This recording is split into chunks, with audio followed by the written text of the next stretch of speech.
Olá, estudantes do 7º ano. Neste vídeo vamos conversar um pouquinho sobre as características da literatura de cordel.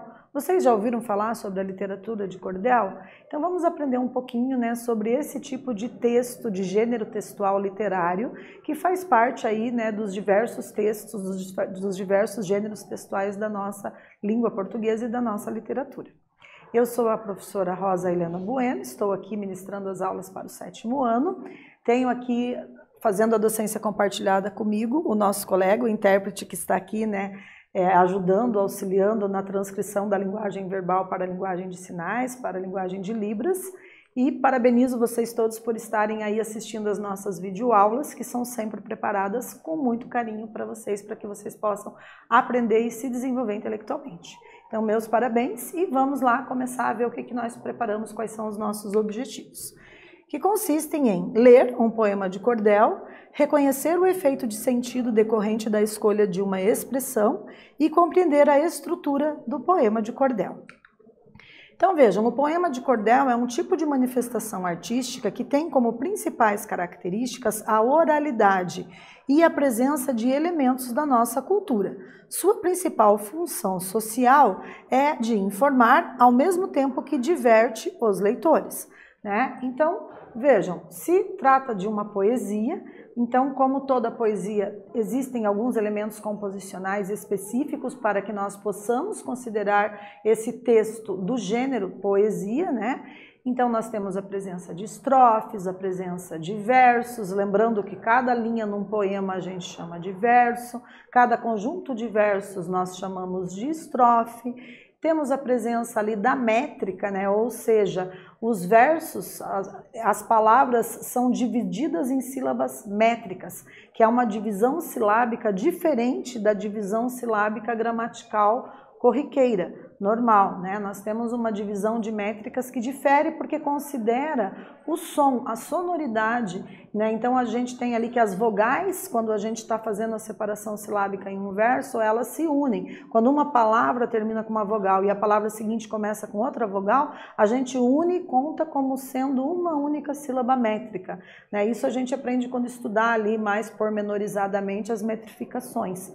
Temos a presença de rimas, Então geralmente no final de cada verso o poeta, o eu lírico apresenta ali uma palavra que tem os elementos fônicos no final, a terminação da palavra é muito parecida, Os elementos fônicos são similares, são praticamente os mesmos em muitos casos, que são o que constituem as rimas dentro de um poema. Então, se a literatura de cordel é expressa na sua maior parte por meio de poemas, ela tem também essas características que são as mesmas das poesias, certo?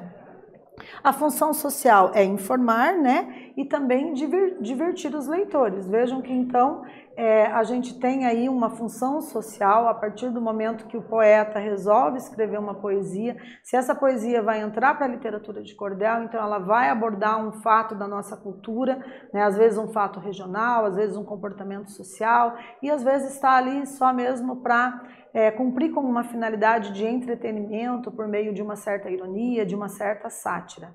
E temos também algumas poesias que constituem a literatura de cordel com finalidade pedagógica, certo? Então, todas elas de uma forma ou de outra produzem ali um efeito de sentido no leitor, que visa uma reflexão a respeito de algo. Então, continuando a leitura aqui, nós trouxemos aqui uma imagem intitulada Moça Roubada. Então vejam que a imagem já fala por si, os elementos da linguagem visual mostra uma moça, que está fugindo talvez com o namorado num cavalo, tendo em vista o título que está logo abaixo ali, Moça Roubada, provavelmente está de noite, a gente tem a presença da lua, das estrelas, Temos ali os cactos que ilustram uma característica do Nordeste brasileiro, lembrando que a literatura de cordel ela é muito disseminada no Nordeste brasileiro, mas também em outras regiões do nosso Brasil afora aí, Então eu vou convidar vocês para ler aqui essas reflexões presentes nesse slide. Então, como uma tradição literária regional, sua forma mais habitual de apresentação são os folhetos, pequenos livros com capas de xilogravura que ficam pendurados em barbantes ou cordas, daí o nome cordel, Então vamos ler alguns versos de cordel aqui. Título: Cordel do Consumidor, da autora Odila Schwingeland. Com licença, amigos e amigas, venho desempenhar o meu papel. Como poeta popular, eu vou fazer um cordel. Ao Código do Consumidor, procurarei ser fiel.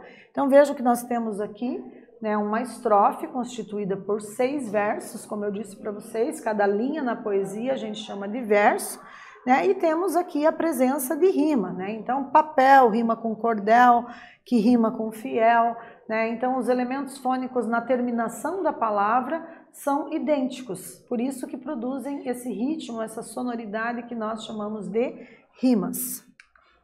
E vamos para a primeira atividade de posse dessas informações. Então eu trouxe aqui o fragmento, né, dessa literatura de cordel, para vocês analisarem, que diz assim: com licença, amigos e amigas, venho desempenhar o meu papel. Como poeta popular, eu vou fazer um cordel. Ao Código do Consumidor, procurarei ser fiel. E aí, como o poeta se identifica? De que forma que aparece essa identificação do poeta? Então temos aqui já a nossa primeira atividade, a atividade de aquecimento, e uma oportunidade para vocês melhorarem a proficiência na língua escrita, elaborando 1, 2 frases para responder a esse enunciado. Mãos à obra!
E aí a nossa sugestão de resposta, então, para pensarmos aí a primeira atividade, pessoal, é como que o poeta se identifica, né? Como que a gente localiza aí essa identificação do poeta? Então ele se identifica como um poeta popular, né? Então vejam, não por acaso, né, essa literatura de cordel, ela também apresenta muito da cultura popular, ela traz ali reflexões sobre o cotidiano das pessoas, né, sobre as formas que as pessoas têm de agir em sociedade, e essas formas, essas muitas vezes críticas ou reflexões sobre esses comportamentos sociais são transformadas em poesias, né, e seguem ali os padrões estéticos da poesia, com a presença de rimas, musicalidade, metrificação, sonoridade. Então as palavras são selecionadas para compor os versos, pensando nessa ideia, né, de disseminação de uma cultura popular,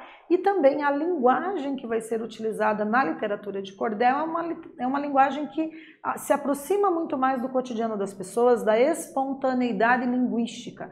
Portanto, são linguagens mais de cunho coloquial e não tanto formal, né? Então temos mais a informalidade permeando aí os nossos textos literários que constituem a literatura de cordel.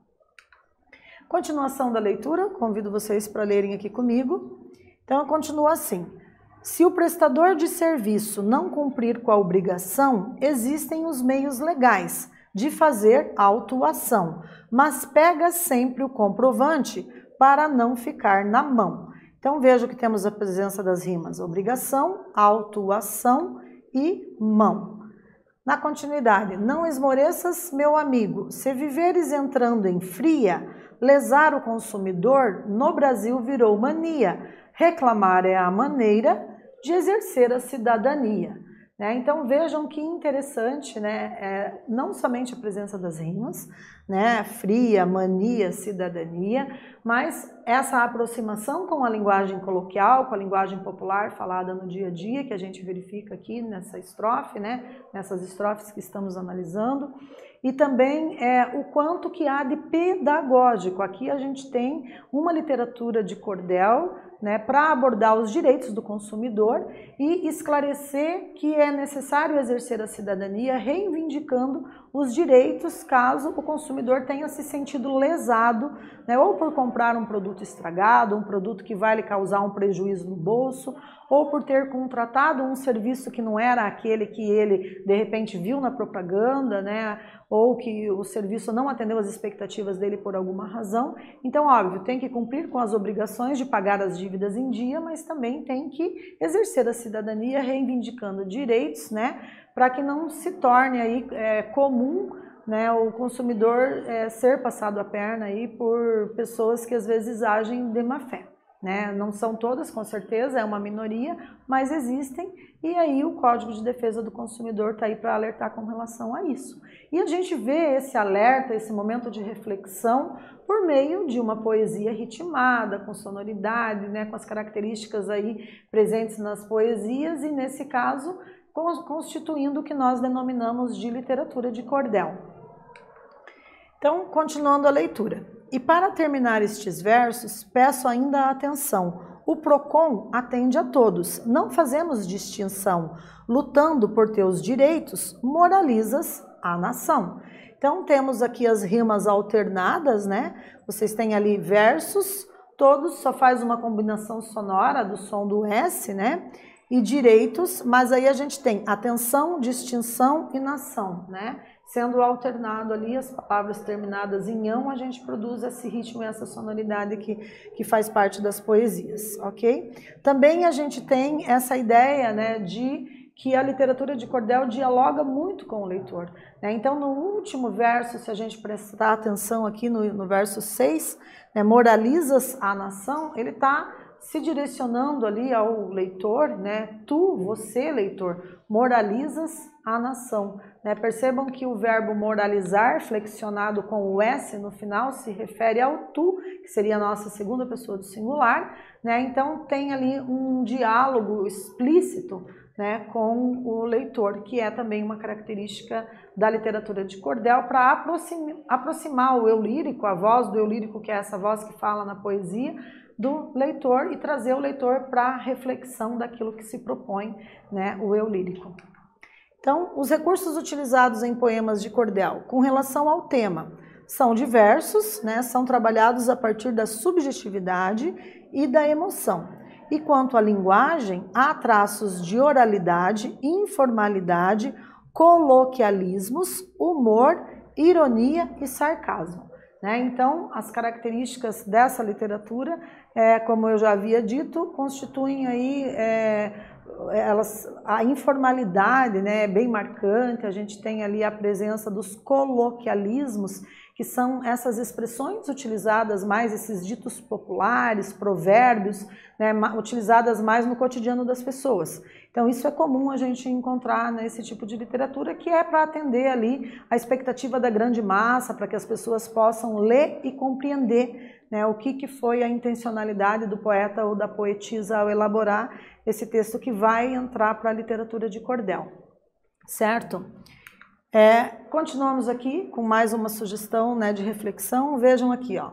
Selecionamos um fragmento que diz assim: se o prestador de serviço não cumprir com a obrigação, existem os meios legais de fazer autuação, mas pega sempre o comprovante para não ficar na mão. Qual o efeito de sentido produzido pela expressão não ficar na mão nessa estrofe? E aí, um tempo para vocês analisarem e responderem a mais essa questão.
Retornando então, pessoal, observem aqui, né, que para nossa segunda atividade, a nossa sugestão de resposta para essa atividade número 2 ficou assim.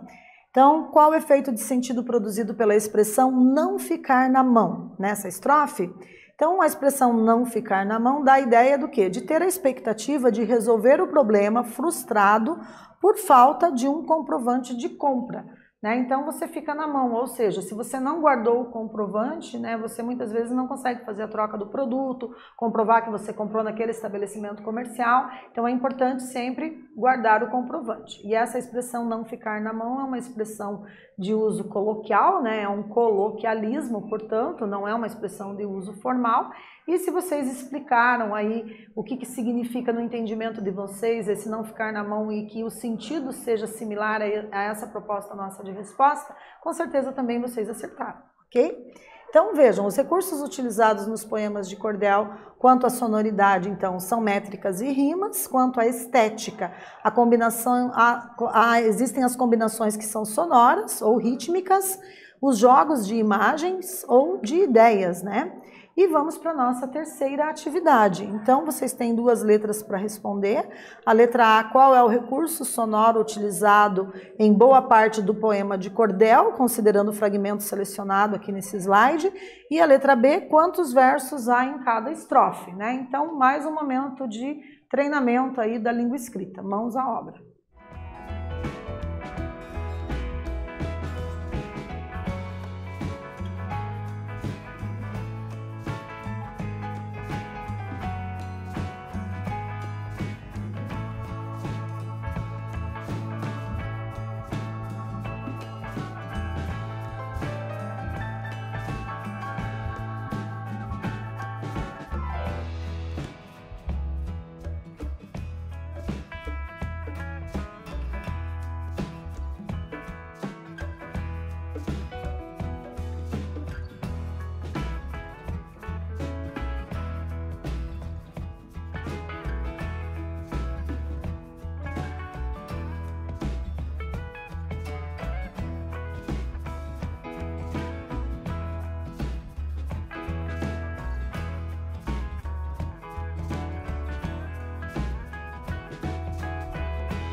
E aí, galera, vamos ver como ficou a nossa sugestão de resposta? Então, vejam. Para a letra A, o recurso sonoro utilizado na maior parte do cordel é a rima, né? Como vocês puderam observar. E para a letra B, as estrofes apresentam 6 versos. Lembrando que cada verso, cada linha no poema nós chamamos de verso. Espero que vocês tenham acertado, né?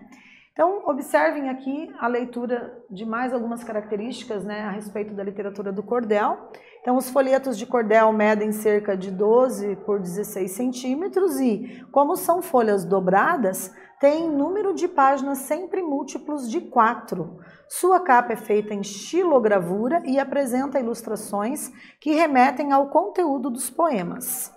Então, nessa aula, nós lemos um fragmento de um poema de cordel, analisamos os recursos próprios da linguagem literária e compreendemos a estrutura do poema de cordel. Espero que vocês tenham aí aprendido o que são os coloquialismos, o que é essa linguagem mais informal, né, enquanto característica marcante da literatura de cordel. Espero que tenham gostado e até breve.